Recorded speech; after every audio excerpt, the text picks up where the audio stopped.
Hi there. Welcome to The PrevenTable, the podcast giving you a seat at the table with conversations about the intersection of alcohol, drugs, and mental health in everyday lives. Take a seat and join us. Welcome to The PrevenTable. We're here starting season 6 today. Before we get started, as always, a big shout out to Hubbard for all of their technical support and letting us use their studio. Our first guest for season 6, we're doing a little blast from the past, y'all. So I'm so happy to have a friend here. I won't say an old friend because that makes us sound old, which We're is young. Not true at all. But Nichole Dawsey is in the house. And so Nichole is in St. Louis. If you're a new listener, Nichole was the previous executive director of Prevent+Ed and host of The PrevenTable. I took over in season 5, and as we start season 6, Nichole is in town for less than 24 hours. That's right. All right. And I asked her, could she stay in town for 25 hours and come join me? This was a very last-minute addition to our podcast schedule. We have a mutual acquaintance, colleague, friend who had a loss in their life, so we ran into each other at a funeral.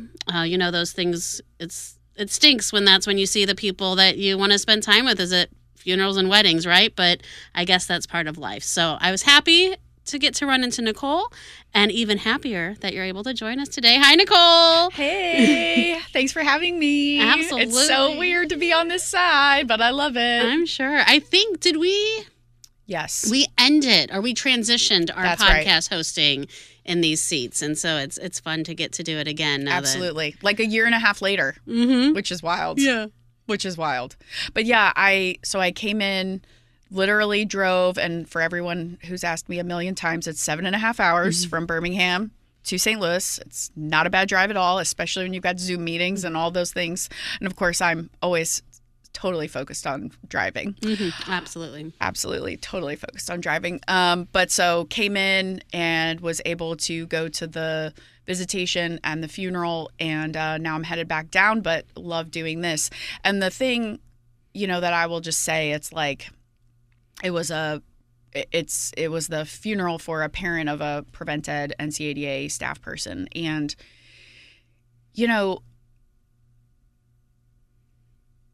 I was just struck by the amount of people from the agency, past, present, and future, who came and showed up. And when I worked at NCADA Prevent+Ed, we never called ourselves a family, because families can be, dysfunctional and all that stuff. And we always called ourselves a team.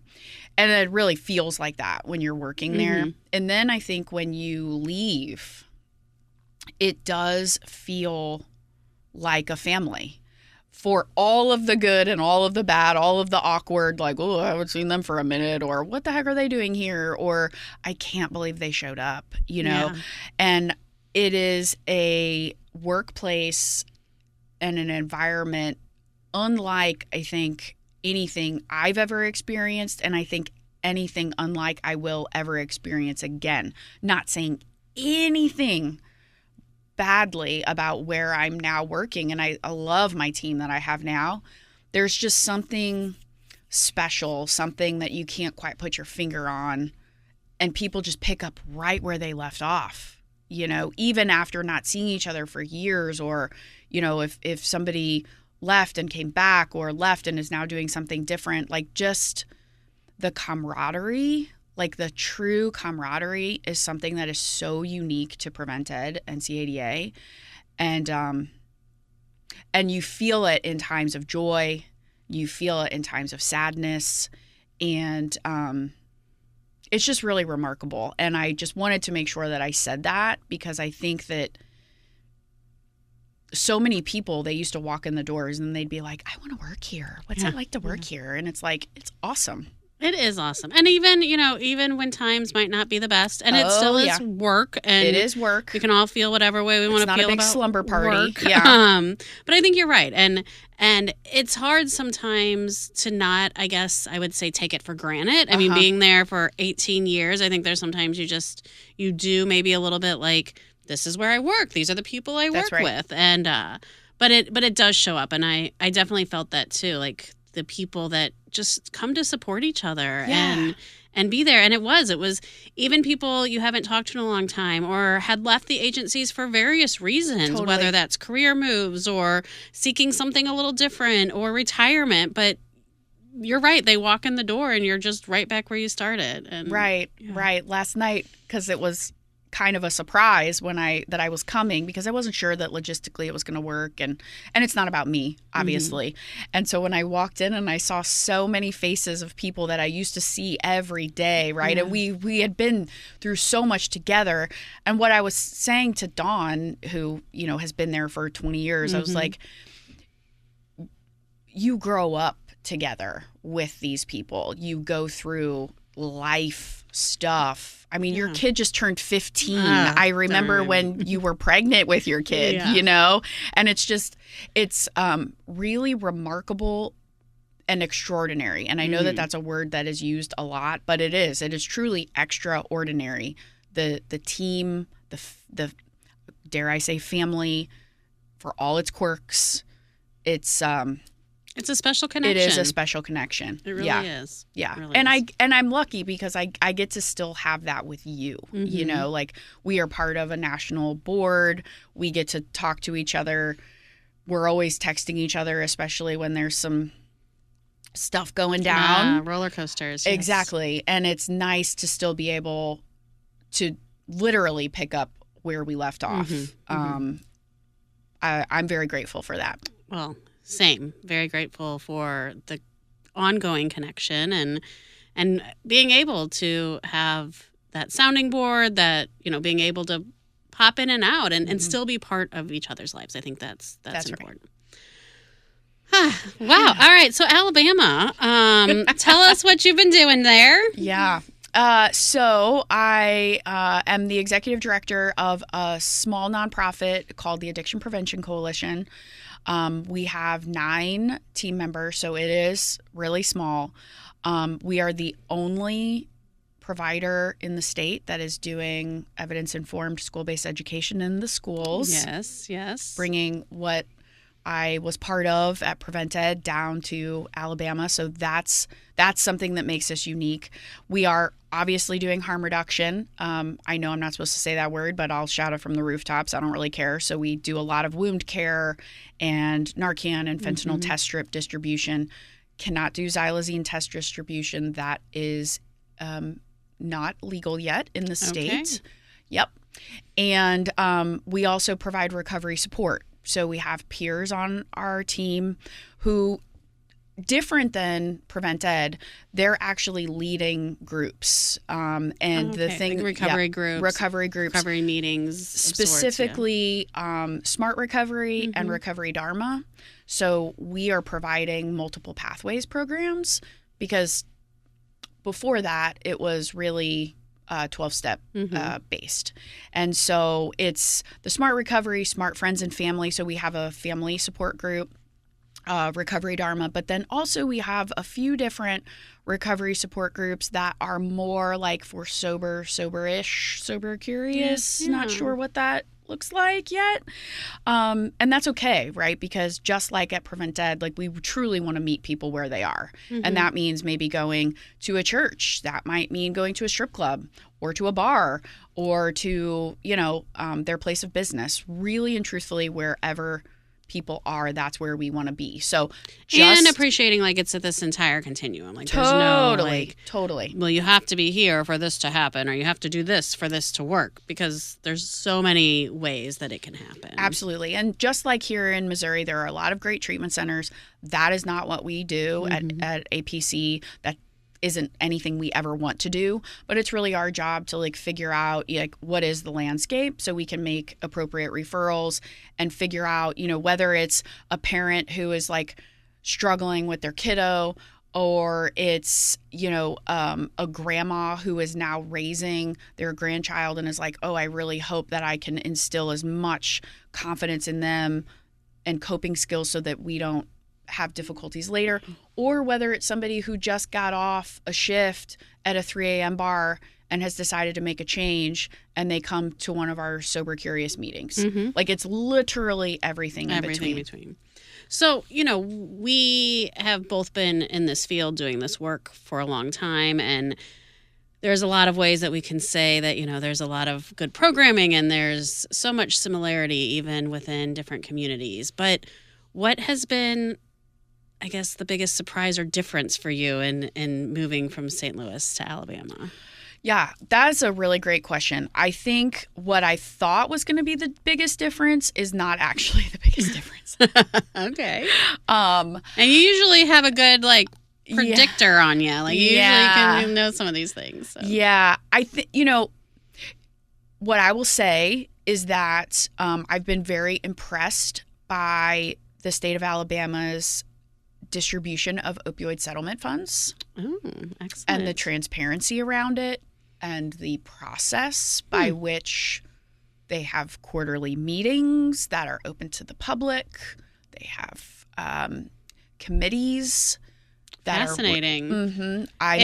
If you don't know, that's not exactly how Missouri is operating things, actually the opposite of. So that's refreshing to hear. I really thought that given sort of the lay of the land, I did think that it would be more closed off. I thought that it would be more of a who you know kind of situation. All generalizations, obviously. I think there's always some of that. It's always about relationships and connections.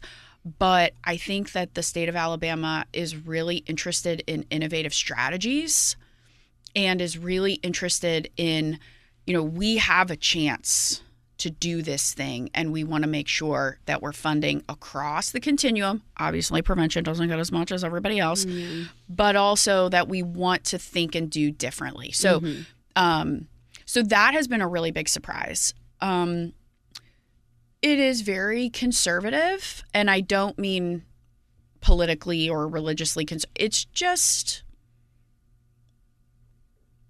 a little more old-fashioned. Okay. So a lot of things, this is what I was not expecting. A lot of things get done in-person meetings and phone calls. And I think you had even made a comment, in the last year or so when we've talked that some days you feel like you're 10 years ago here.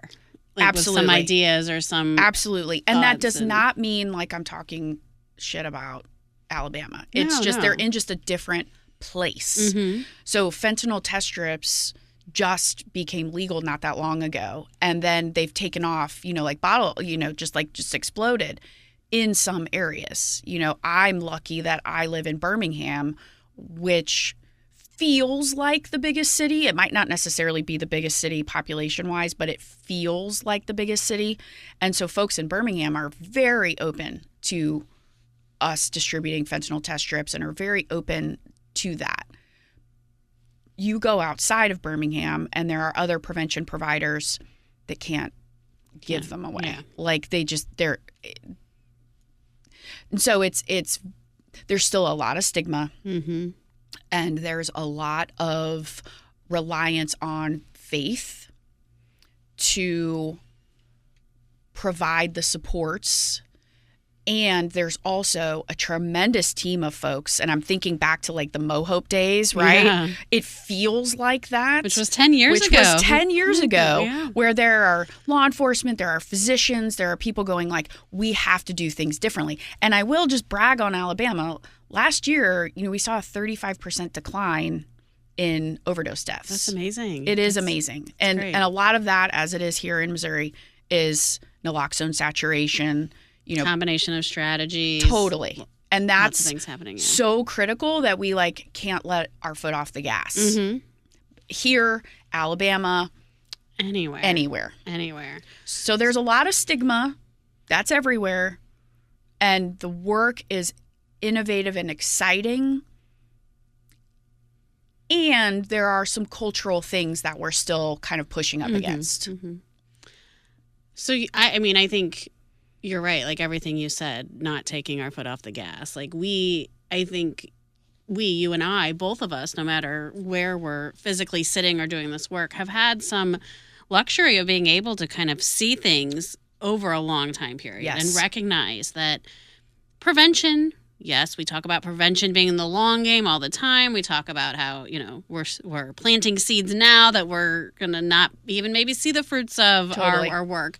But beyond prevention, even changing some norms around things like naloxone or fentanyl test strips or medications for the use of substance use treatment or different types of peers in the workplace, yes. community engagement, like meeting people quite literally in the places and spaces they are. All of those things have been making a difference. Right. And we do have the luxury of seeing that. And I think then we also, because we've had that luxury and we see that these things can take some time. They don't happen overnight. It takes a while to really help spread information, make sure people understand, make sure the right resources are in place.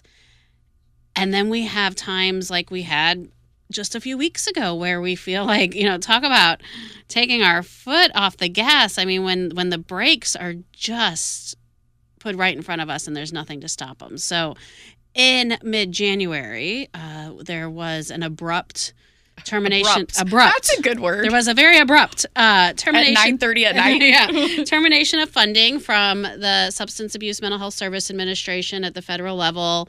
Again, thankful for our connection because we were texting and calling each other at 10 o'clock at night with, no hesitation or like, oh, should I call her? It was like, I was calling her. Yep.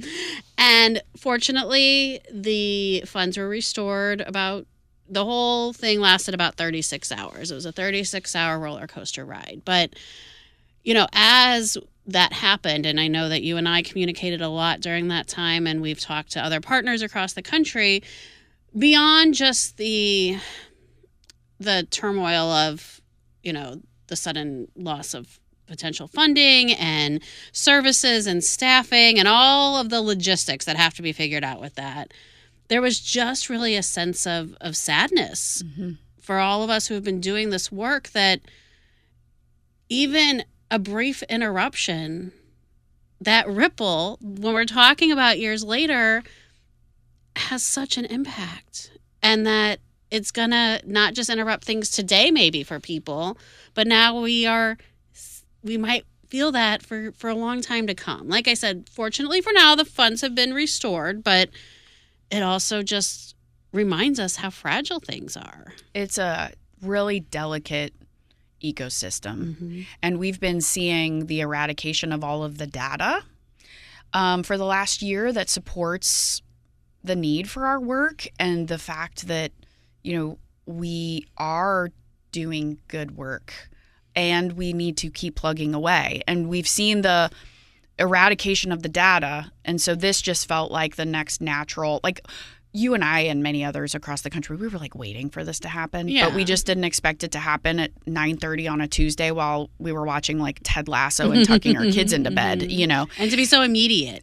Immediate, where it was like $2 billion gone. And for APC in Alabama, just like that, we lost a quarter of our budget.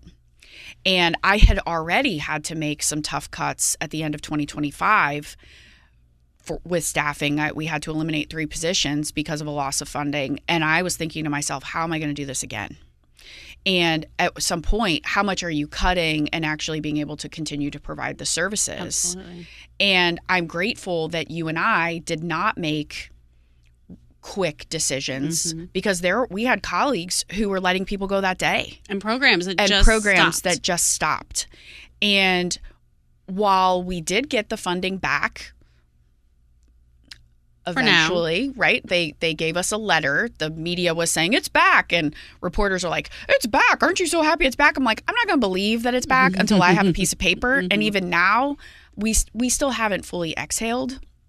But and we're waiting for the next thing. And so in the meantime, we're trying to figure out how to diversify, how to cover staff, how to trim programs that maybe aren't mission critical. We're trying to do all those things. I will say two. I have a lot to say about this, but I will say 2 things. And the one you've heard me say publicly, it's that this, while it was an utter cluster, it really gives me hope about the fact that in 36 hours, the calls, the letter writing, the emails, the texts to people on both sides of the aisle to say this is not okay. And do you know what this is going to cause?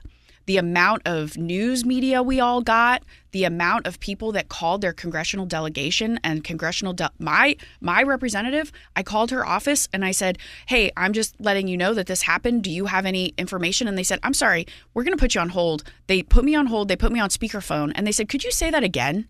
Because we, people like you and me, were letting them know before they even knew. Because it was so fast. There were people in SAMHSA that didn't know. No, right. And so for us to be able to say this is unacceptable and then to be able to see a turnaround with no acknowledgement from the administration other than to set up a task force to basically say how big of an issue this is, which it's like, yeah, no kidding. That's what we all had been saying. Yeah. Okay, cool. Thanks for waking up.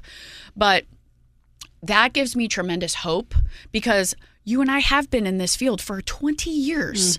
And at no point in time did I think that drug addiction was going to be the thing that was going to get people picking up the phone and calling. Exactly. Because, our legislative forums, there's not people pounding down the door to come to those. Prevention days at the Capitol, good luck getting 100 people there.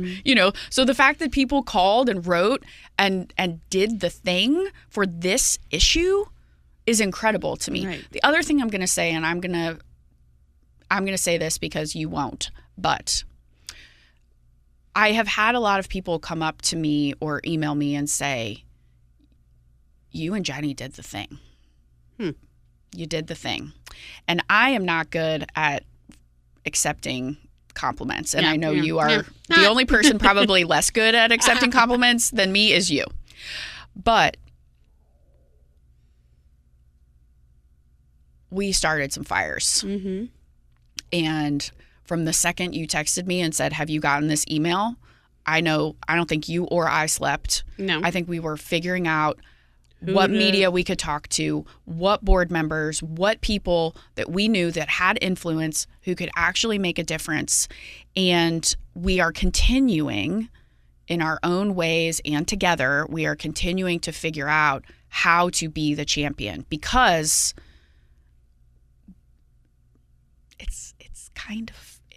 it's us. It's a big deal. It's a big deal. And it's us. And we are so loud and can be so intense well, that I think loud. Other Sorry. It's loud and intense, and I think it's because we care and because we know. Yes. But I just felt like you and I think always have a little bit of imposter syndrome. Well, okay. I mean, I do. Yeah, okay, I'll say I do. And it took my counselor actually to say you did this. You did this. Not Nichole, right? But you and Jenny and some of your other colleagues, that I could sit here and shout out, but we did this. Yeah.